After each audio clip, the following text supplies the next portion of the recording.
ये कहानी भरतपुर गांव के शेट्टी परिवार की है, जहां पर हरिवंश शेट्टी अपनी पत्नी और 3 बेटियों के साथ रहता था। हरिवंश शेट्टी पेशे से इंजीनियर था। वो अपनी बेटियों से बहुत मोहब्बत करता था और इन्हें पढ़ा लिखा कर अपने पैरों पर खड़ा करना चाहता था। लेकिन गांव वाले उसे बेटियों को पढ़ाने की बजाय उनकी शादियों के लिए पैसे जमा करने का मशवरा देते हैं। लेकिन हरिवंश किसी की नहीं सुनता।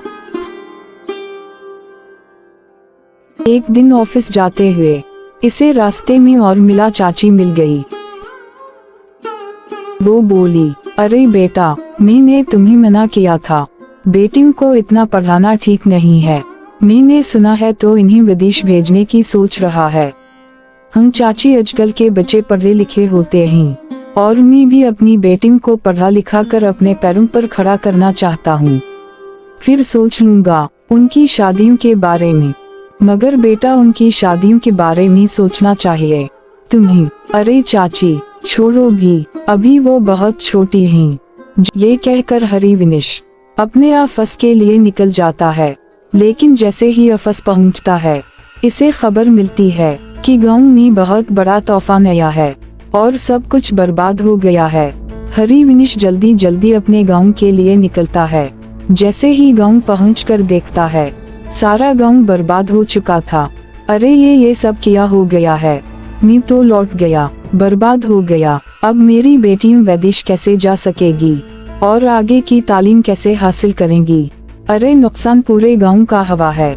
लेकिन ये शुक्र है हम सब ठीक हैं। इतनी देर में ऐलान होता है कि जल्दी गांव को खाली कर दूं और भी बहुत बड़े तूफान आने वाले हैं। देखते ही देखते पूरा गांव नदी पार करने के लिए इकट्ठा हो जाता है और अपनी बारी का इंतजार करते हैं। वहीं हरिवंश शेट्टी का परिवार भी अपनी बारी का इंतजार करते हैं। वहीं हरिवंश शेट्टी किसी सोच में गुम था कि अचानक इसके कंधे पर एक हाथ आता है। हरिवंश शेट्टी डर के पीछे देखता है तो एक आदमी खून में भरा हुआ खड़ा था और वो कहता है, बहुत लंबा इंतजार करवाया है तुमने। हरिवंश शेट्टी वो इस आदमी को देखकर डर जाता है। आसपास देखता है, वहाँ पर सभी लोग नॉर्मल है, जिसे हरिवंश के अलावा वो आदमी किसी को नजर नहीं आ रहा। कौन हो तुम और मेरा इंतजार क्यों कर रहे थे? आतिमा कुछ कहती, इससे पहले उसकी बेटी बोली, पापा हमारा नंबर कब आएगा? सबका नंबर आ गया। अब तो मुझे बहुत भूख भी लग रही है। कैसे दिन देखने पड़ रहा है ना इंजीनियर। अपनों को तकलीफ में देखकर बहुत बुरा लगता है। सही कहा ना मैंने। मगर तुम हो कौन? मुझसे क्या चाहते हो? आतिमा कुछ कहती। हरिवंश की नजर नदी के बीचों बीच चलती किश्ती पर पड़ती है, जिसमें सब लोग चौके मार रहे होते हैं। किश्ती नदी में हिचकोले खा रही होती है।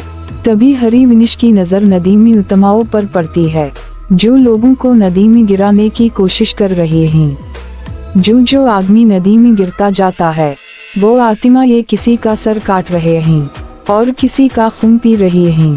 इतना खौफनाक मंजर देखकर हरिवंश सोचने लगा, शायद इन उतमाओं को मर्दों से प्रॉब्लम है, इसलिए ये मर्दों को मार रहे हैं।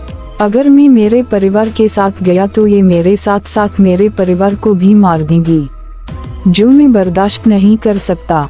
इतना सोचते ही हरिवंश गांव की तरफ दौड़ने लगता है। उसे भागते देख इसके परिवार वाले इसे रोकने के लिए आवाज लगाते हैं, अरे कहाँ जा रहे हो? इधर खतरा है, वापस आ जाऊं? हाँ पापा, वहाँ मत जाओ, वापस आ जाएं प्लीज पापा, वापस आ जाएं। हरिवंश किसी की नहीं सुनता।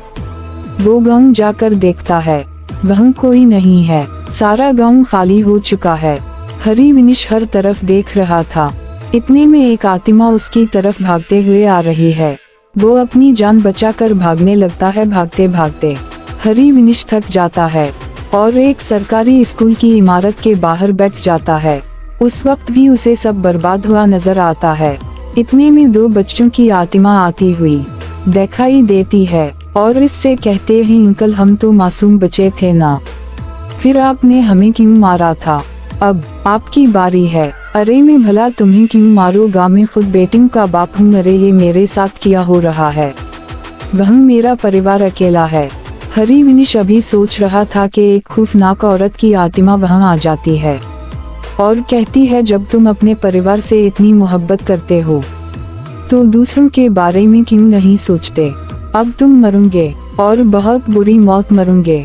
हरी विनिश डर के वहां से इधर उधर भागने लगता है।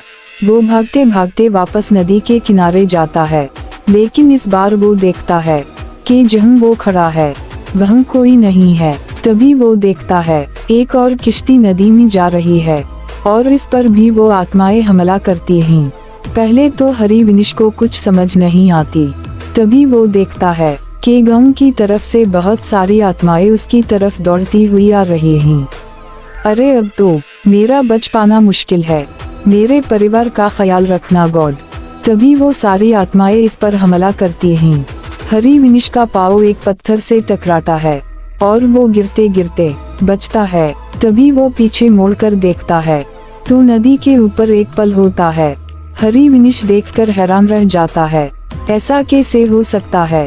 पहले तो यहाँ कोई पल नहीं था, अब ये कहाँ से आ गया? हरी विनिश को लगता है शायद इस परेशानी में मेरा ध्यान नहीं गया, ये पल पहले से ही होगा। हरी विनिश बिना कुछ सोचे समझे पल पर चढ़ जाता है और दूसरी तरफ भागना शुरू कर देता है। भागते भागते वो पल के सेंटर में पहुंच जाता है।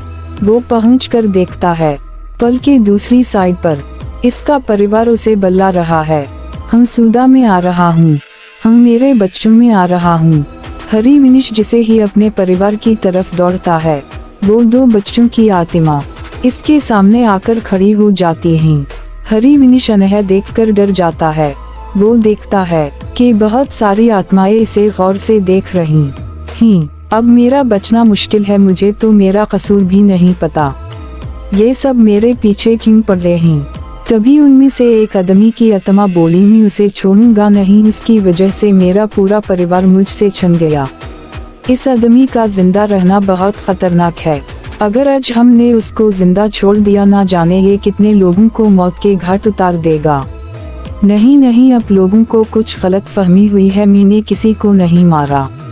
तभी एक दूसरी आत्मा हरी विनिश के पास लिख कर कहती है, हरी विनिश, क्या तुम्हें याद है जब सरकार की तरफ से तुम्हें सरकारी स्कूल का ठेका नहीं मिल रहा था तो तुमने कैसे पैसे देकर वो टेंडर अपने नाम करवा लिया था। तुम 5 साल पुराने टेंडर की बात कर रहे हो।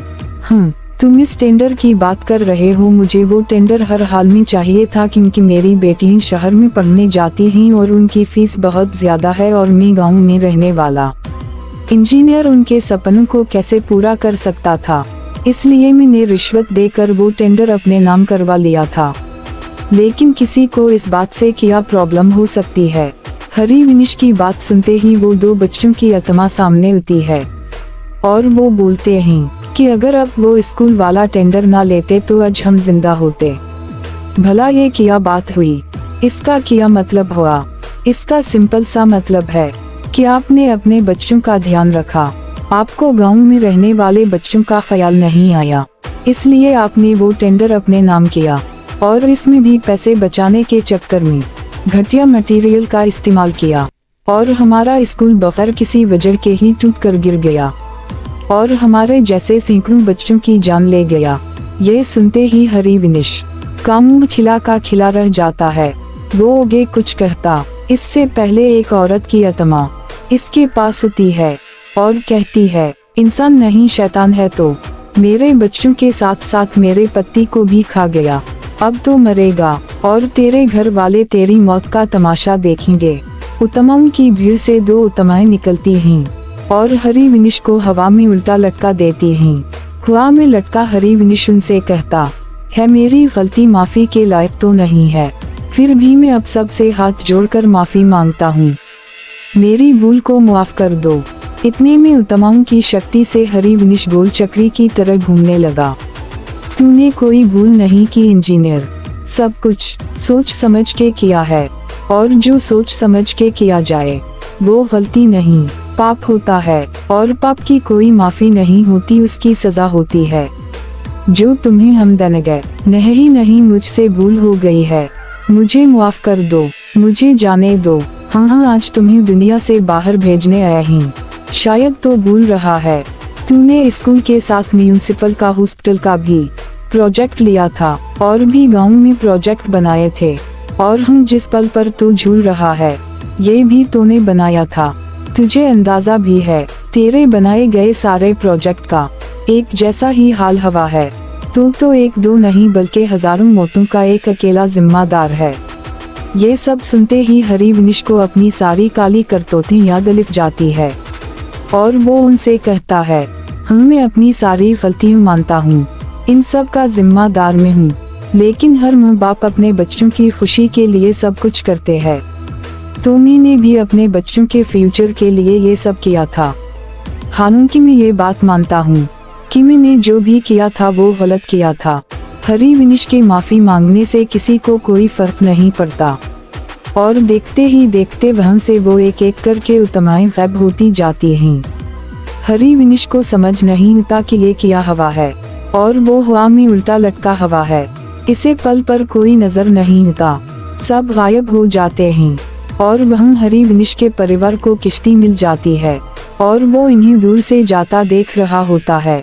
जिस पल पर वो उल्टा लटका हवा है वो भी धीरे धीरे गायब होता जाता है। हरिवंश जैसे ही खुद को हवा में नदी के ऊपर लटका हुआ देखता है कि इसके पास इसकी तरह बहुत सी उत्तमाएं भी हवा में लटक रही हैं। वो इन्हें देखकर डर जाता है। तो और तेरा साथ देने वाले लोग अब इस दुनिया में नहीं हैं। जब जब तुझ जैसे लोग ऐसा काम करेंगे हम जैसे ही उत्तमाएं इन्हें सजा देने उतर रहेंगी। इतना कहते ही वो सारी उत्तमाएं हरिवंश पर झपटा मारती हैं।